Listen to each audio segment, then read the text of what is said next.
ఖైరతాబాద్ ఇన్ఛార్జిగా కనబడతా ఉన్నారు. మీరు ఎట్లా ఉండబోతుంది అనుకుంటున్నారు? వచ్చేటువంటి ఎలక్షన్స్లో మళ్ళీ మీ అధినేత మొండి చేయిస్తారా, లేకుంటే మన్నె గోవర్ధన్ రెడ్డికి ఖచ్చితంగా అవకాశం వస్తుందనేటువంటి ఆశయమైనా ఉందా? ఫస్ట్ చెప్పేది ఏంటంటే ఉద్యమ సమయం నుంచి నేనున్నా.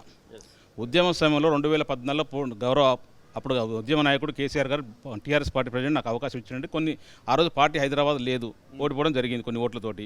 తర్వాత ఏదైతే ఇప్పుడు కాంగ్రెస్ నుంచి వచ్చి మన టీఆర్ఎస్ పార్టీ 2014 అవకాశం ఇచ్చిండో, ఆయన ఇచ్చిన తర్వాత కూడా ఇలాంటి చిల్లర పనులు చేయడం అసలు ముఖ్యమంత్రి గారు కూడా తెలుసు అప్పటికి, కానీ ఇప్పటికైనా మారుతుండొచ్చు అనుకోని అవకాశం ఇవ్వడం జరిగింది. ఆయన కూడా ఆయన మారే అవకాశం లేదు. ఓన్లీ ఆయన అవకాశం కొరకు ప్రయత్నం చేస్తున్నాడు. ఖచ్చితంగా ఖైరతాబాద్ కాన్ఫరెన్స్లో ఆయన బీఆర్ఎస్ పార్టీలోకి వచ్చినప్పుడు ఆయన సింగిల్గా వచ్చిండు, పోయేటప్పుడు కూడా సింగిల్గా వెండు. ఆయన వల్ల పార్టీకి ఇచ్చిన నష్టం లేదు, లాభం లేదు. ఆయన పార్టీకి వచ్చినప్పుడు 10 మంది కార్యకర్తలు తీసుకురాలేదు, పోయేటప్పుడు 10 మంది కార్యకర్తలు తీసుకోలేదు. ఆయన వల్ల పార్టీకి నష్టం లేదు, లాభం లేదు. ఆయనకే మా పార్టీ వల్ల లాభపడ్డాడు. 2 సార్లు ఎమ్మెల్యే అండు.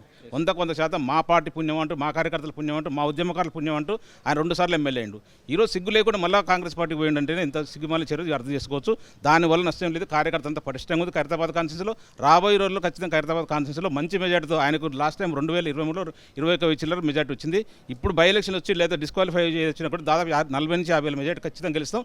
ఆయనకు ఖచ్చితంగా బుద్ధి చెప్పే బాధ్యత మాది. గెలిచే అటువంటి అభ్యర్థి మన్నె గోవర్ధన్ రెడ్డేనా అనేది మా ప్రశ్న. ఎందుకంటే వేరే వాళ్ళని మారిస్తే వాళ్ళతో ఇంకా ఇట్లనే మీరు పని చేసుకుంటూనే వెళ్తారా అనేది మీ అభిమానులు అడుగుతున్నటువంటి ప్రశ్న.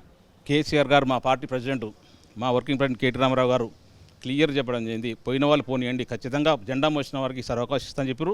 దాంట్లో నాకు అవకాశం వస్తుంది పూర్తి నమ్మకం ఉంది, పూర్తి అవకాశం కూడా ఉంది. మా కేటీ రామారావు గారు అండలు ఉన్నాయి, మన కేసీఆర్ గారు అండతో ఖచ్చితంగా నెక్స్ట్ డిస్క్వాలిఫై అయినా లేకపోతే రాబోయే ఎలక్షన్లు ఎప్పుడైనా ఇంకా 4.5 సంవత్సరాల తర్వాత ఎలక్షన్ వచ్చినా, ఎప్పుడు ఎలక్షన్ వచ్చినా ఖచ్చితంగా 100% మన్నె గవర్నమెంట్కి అవకాశం వస్తుంది.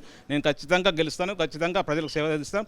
ప్రజలకు ఖైరతాబాద్ కాన్సెప్ట్ ప్రజలు తెలుసు. నేను 24 గంటలు నాకు మా పదవి ఉన్నా లేకపోయినా, నన్ను కొంత ఎమ్మెల్యేగా ఉండి దాననాగేంద్ర ఉన్న నన్ను పక్కన పెట్టినా కూడా నేను ఎప్పుడు ప్రజల్లో ఉన్నా. ప్రతి చిన్న కార్యక్రమానికి, పెద్ద కార్యక్రమం, మంచికి, చెడుకు, సంతోషానికి, బాధలకు అన్నిటికీ కూడా ప్రజలతో ఉన్నా కాబట్టి, ప్రజలతో మమేకమైన కాబట్టి 100% నన్ను కోరుకుంటారు, ప్రజలు కోరుకుంటారు. కేసీఆర్ కూడా నాకు ఆశీర్వాదం ఉంటుందని చెప్పి, కేటీ రామారావు గారు ఆశీర్వాదం ఉంటుందని మనస్ఫూర్తి నమ్ముతున్నా. ఖచ్చితంగా ఈసారి గెలిచి తీరుదాం. ఖైరతాబాద్ లీడర్లతో ఏమైనా మీటింగ్ పెట్టేటువంటి ప్రయత్నం చేస్తున్నారా? మొన్న ఎంపీ ఎలక్షన్స్ సందర్భంలో పెట్టుతున్నటువంటి సందర్భం అయితే ఉంది. కేవలం ఖైరతాబాద్ ఎమ్మెల్యే సెగ్మెంట్ కోసం మీరు ఏమైనా ప్రయత్నాలు పావులు కలుపుతున్నారా?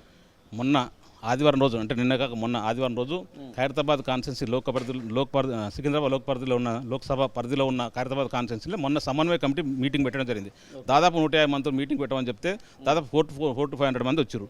ఎంత ఇష్టంతో వచ్చినట్టు దాదాపు మీటింగ్ స్టార్ట్ అయితే 9:30కి 10కి స్టార్ట్ అయితే 1:32 దాకా ఖచ్చితంగా కదలకుండా కూర్చుంటే ప్రజలు ఎంత ఇష్టంతో కూర్చున్నారో, కేసీఆర్ గారి మీద, కేటీఆర్ మీద ఎంత విశ్వాసం ఉందో, పార్టీ మీద ఎంత విశ్వాసం ఉందో మనం అర్థం చేసుకోవాలి. ఎవ్వరు కూడా జనరల్గా ఏ మీటింగ్ అయినా సరే ఏదో సరే 2 మాటలు వచ్చి దర్శనం కూర్చొని కొంచెం వెళ్ళిపోతుంటారు కదా, ఎవ్వరు కూడా ఒక సీట్లకి పక్క జరిగిన సందర్భం ఉంది. దాన్ని బట్టి ఖచ్చితంగా పీఆర్ఎస్ పట్ల నమ్మకం ఉంది, విశ్వాసం ఉంది. కేసీఆర్ గారు చేసిన అభివృద్ధిని గుర్తు చేసుకుని ఒక్కొక్కరు బాధపడుతున్నారు. ఈరోజు విలేజ్లో కానీ, హైదరాబాద్లో కానీ అసలు కర్మగాలి కాంగ్రెస్ ఓటేస్తుంది. కాంగ్రెస్ అంటేనే కరెంటు పోతుంది, కాంగ్రెస్ అంటేనే స్కామ్లు ఉంటాయి, కాంగ్రెస్ అంటేనే ఎలాంటి అభివృద్ధి ఉండదు, ఓన్లీ వాళ్ళ నాయకులు అభివృద్ధి ఉంటుంది తప్ప ఉండదు చెప్పి కొంచెం ఏదో మర్చిపోయి ఎంత అమలు కానీ హామీలను ఇచ్చిన Congress party PCC president Revanth Reddy గారు సోయి తప్పి అనవసరంగా రాజకీయం చేస్తుండు. అట్లాంటి వ్యక్తిని, అట్లాంటి కాంగ్రెస్ పార్టీకి బుద్ధి చెప్పాలని చెప్పి ప్రజలంతా చూస్తారు. ఆ విధంగానే ఖచ్చితంగా ఖైరతాబాద్ కాన్ఫరెన్స్లో 100% కాంగ్రెస్ పార్టీని ఓడించే విధంగా ప్రయత్నం చేస్తాం. ఇతర పార్టీల నుంచి ఎవరైనా వస్తామంటే తీసుకునేటువంటి ఆలోచన ఏమైనా ఉందా? ఎందుకంటే ఇప్పుడు అక్కడ దానం నాగేందర్ రావడం వల్ల అక్కడ విజయారెడ్డి కూడా కొంచెం కోపంగా కనబడతా ఉంది. అలాంటి వాళ్ళు ఎవరైనా వస్తామంటే ఆహ్వానించడానికి మీ అధిష్టానంతో ఏమైనా చర్చలు జరగబోతున్నారు? కేసీఆర్ గారు క్లియర్గా మా బీఆర్ఎస్ పార్టీ ప్రెసిడెంట్ క్లియర్ చెప్పడం జరిగింది. మన ఉద్యమం నాయకులకే లేదా పార్టీ మోసిన వాళ్ళకే, మన పార్టీ నమ్ముకున్న వాళ్ళకి 100% అవకాశం ఇస్తామని చెప్పారు. ఏ ఇతర పార్టీలకు తీసుకున్న ముచ్చట్లేదు. అవకాశం విజయారెడ్డి కూడా మా పార్టీలో 2 సార్లు కార్పొరేటర్ అయింది. అసలు ఆమెకు సంబంధం లేదు, పార్టీ ఉద్యమంతో కానీ ఆమెతో సంబంధం లేదు. 2015లో వచ్చింది, 2016లో కార్పొరేటర్ అయింది. ఆ కార్పొరేటర్ నిమిషం నుంచి మా కాన్స్టిట్యున్సీలలో గ్రూప్లో తగాదాలు పెట్టేసి, హడావుడి చేసేసి, హంగామా చేసి ఏదో ఆమె రాజకీయ లబ్ధి పొందాలని చూసింది. అప్పుడున్న ముఖ్యమంత్రి కేసీఆర్ గారు ఎట్టి బస్సులు ఆమె ప్రోత్సహించలేదు. ఆమె గురించి అంతా తెలుసు. మళ్ళీ పార్టీకి రానిచ్చలేదు. మొన్న ఫస్ట్ పోయిన కార్పొరేటర్ మా ఖైరతాబాద్ కాన్స్టిట్యున్సీ హైదరాబాద్లో ఆమె పోయింది. అట్లాంటి వ్యక్తిని తీసుకొని ముచ్చట్లేదు. కేటీ రామారావు గారు కానీ మా ప్రెసిడెంట్ కేసీఆర్ చెప్పడం ఒక్కసారి పార్టీ వెళ్ళని తీసుకున్న ముచ్చటలేదు. వాళ్ళు కాళ్ళ మొక్కినాక తీసుకొని చెప్తున్నాం. ఇది అందులో విజయారెడ్డి కూడా ఉంటుంది. మీకేమైనా గాలం వేసేటువంటి ప్రయత్నం చేస్తే కాంగ్రెస్ పార్టీ అధికార పార్టీలోకి రండి గోవర్ధన్ రెడ్డి అనేటువంటి మాట ఒకవేళ చెప్తే మీ యొక్క రియాక్షన్ ఎట్లా ఉంటుంది? మేమైతే చచ్చిపోయినా బీఆర్ఎస్ పార్టీ చచ్చిపోవాలనుకున్నాం. మాకున్న సన్నిహిత్యం అంటే కేసీఆర్ గారితో ఉన్న సన్నిహిత్యం అనుకోండి, లేదా ఆశీర్వాదం అనుకోండి, లేక ఒక తండ్రిలాగా ఒక గురువులాగా రాజకీయ జన్మనిచ్చిన కేసీఆర్ గారు అప్పటి టీఆర్ఎస్ పార్టీ జీవితంలో మర్చిపోదని అని మా మనసులో ఉంది. నేను కానీ మా మిస్సెస్ కానీ లేదా నా చుట్టూ ఉన్న కార్యకర్తలు కానీ అందరూ కూడా పార్టీలే ఉండాలనుకుంటున్నాం 100%. చాలామంది ప్రయత్నాలు చేశారు, గతంలో బీజేపీ వాళ్ళు ట్రై చేశారు, కాంగ్రెస్ వాళ్ళు ట్రై చేశారు, కానీ మేము ఎక్కడ పోలేదు, పార్టీలో ఉంటాం. మాకు కేటీఆర్ గారితో మాకు మంచి దగ్గర, మాకు అన్నకాడ అన్న లెక్క మాకు అంతా ఇట్లాంటి అభిమానం వదిలేసి మేము ఎక్కడో పోవాల్సిన అవసరం లేదు. ఖచ్చితంగా సచ్చే వరకు బీఆర్ఎస్ పార్టీలో ఉంటాను. టికెట్స్ అనౌన్స్ ఏంటి ఇప్పుడు ఎట్లాగో డిస్క్వాలిఫైయో లేకపోతే ఎంపీగా దానం నాగేందర్ గెలిచినటువంటి సందర్భం ఏదైనా వస్తే ఖచ్చితంగా ఖైరతాబాద్ సెగ్మెంట్ అయితే ఖాళీ అవుతుంది, ఎమ్మెల్యే సెగ్మెంట్. ఆ సందర్భంలో టికెట్ అనౌన్స్మెంట్ జరిగేటప్పుడు కూడా ఇదే మాటలు ఉంటాయా మీ దగ్గర? బీఆర్ఎస్ పార్టీ తరపున పోటీ చేసిన ఎమ్మెల్యే గారు 100% డిస్క్వాలిఫై అవుతాడు. ఎందుకంటే మొన్న సుప్రీంకోర్టు ఆర్డర్ 90 days లోపల డిసిషన్ తీసుకొని చెప్పి సుప్రీంకోర్టు డైరెక్షన్ ఉంది, దాని ద్వారా ఆయన డిస్క్వాలిఫై అవుతాడు.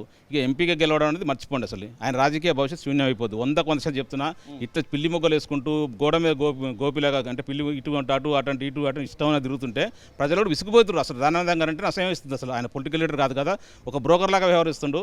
ఇట్లాంటి దానం నాగేంద్ర రాజకీయ నాయకుల్ని ప్రోత్సహించే ప్రసక్తి లేదని చెప్పి ప్రజలు అనుకుంటూ ఖచ్చితంగా 100% ఓడిపోతాడు ఎంపీగా 100%. ఇప్పుడు ఏదైతే మా పార్టీ నుంచి కార్యకర్త పోటీ చేసి మరి కాంగ్రెస్ నుంచి ఎంపీకి పోటీ చేస్తుంది కదా, 100% డిస్క్వాలిఫై అవుతాడు. 100% ఎన్నికలు కూడా విత్ ఇన్ 3 months 2 months వస్తాయని చెప్పి ఆశిస్తున్నాం, రావాలని కూడా కోరుకుంటున్నాం.